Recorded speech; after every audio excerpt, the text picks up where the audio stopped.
Consequently, Colonel Townsend dispatched two reserve companies from the 11th Infantry on January the 29th to clear the area, quickly discovering that the Japanese presence was not insignificant.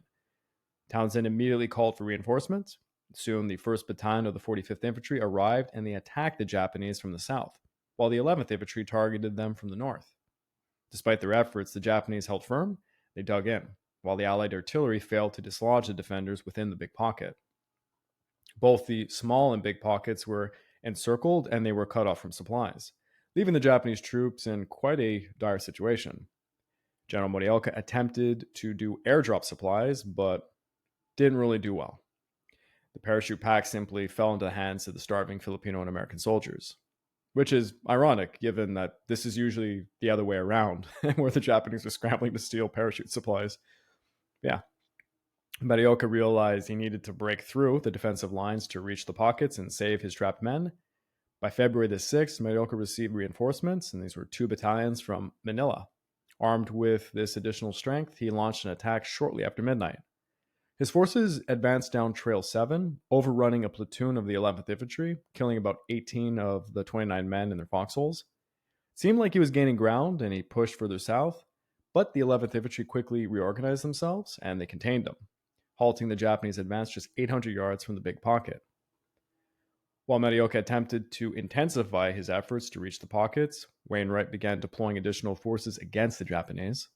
On February the 2nd, he attempted to utilize tanks for the assault on the pockets, but he lost a tank in the process and made little progress against the big pocket. The following day, similar results with additional tank losses. It was also on this day that Lieutenant Willibald Bianchi, leading a platoon against two Japanese machine gun positions, sustained a wound to his left hand. Refusing medical attention, he continued firing his pistol before throwing a grenade that took out one of the machine guns, earning him 2 bullets in his chest for his bravery. After that, he climbed on top of a damaged tank and he fired its anti-aircraft gun into the enemy position, only to be knocked back by the recoil. Bianchi survived the ordeal, ended up in a hospital for a month, and then he would later return to his unit, being awarded the Medal of Honor for his heroism. And it is rare to survive getting a Whoa. Medal of Honor. Yeah. I think like the only famous recipient I know of the Medal of Honor that survived also was Mitchell Page Yeah. from Guadalcanal. By the way, if anyone's interested in Medal of Honors, I did a whole documentary with Dave Holland talking about all the medals of honor earned on Guadalcanal, excluding the Air Forces. I think we covered all the Navy ones too. We did all the ground forces for sure, both Army and Marines. Very interesting episode, and Dave knows all the locations of where these were earned. He walks on Guadalcanal himself to do so. Now, by the morning of February the 8th, the forces were closing in, and they discovered only Japanese corpses and discarded equipment. It appeared that the Japanese had actually escaped during the night. Unfortunately, for the escapees from the Little Pocket, they ran directly into Allied forces positioned in a horseshoe formation. They were given the opportunity to surrender, but they responded with gunfire, leading to their annihilation. With the Little Pocket cleared, General Jones concentrated all of his forces on the Big Pocket. Learning of the Little Pocket's fall, Yoshioka prepared a breakaway strategy for the Big Pocket. Jones' forces began to tighten their encirclement, while Yoshioka's men desperately sought the weakest point in the blockade. Eventually, to the northeast of the encirclement lay dense jungle, where Yoshioka's troops had been subsisting on horse flesh and tree sap for many days. They're half starved and suffering from weeks of continuous combat before they would make their breakthrough. About 100 of Yoshioka's soldiers were wounded and in need of assistance, however. By February the 11th, Filipino forces had successfully pushed into the Big Pocket. General Jones later would reflect, "It was quite obvious that the end was in sight." The Allies were still unaware that Yoshioka's men had commenced a withdrawal northward, where openings in the defenses might allow them to escape. On that same day, General Jones suffered from dysentery, and he had to be evacuated. Colonel MacDonald, his chief of staff, took command until General Broder assumed leadership on the 12th.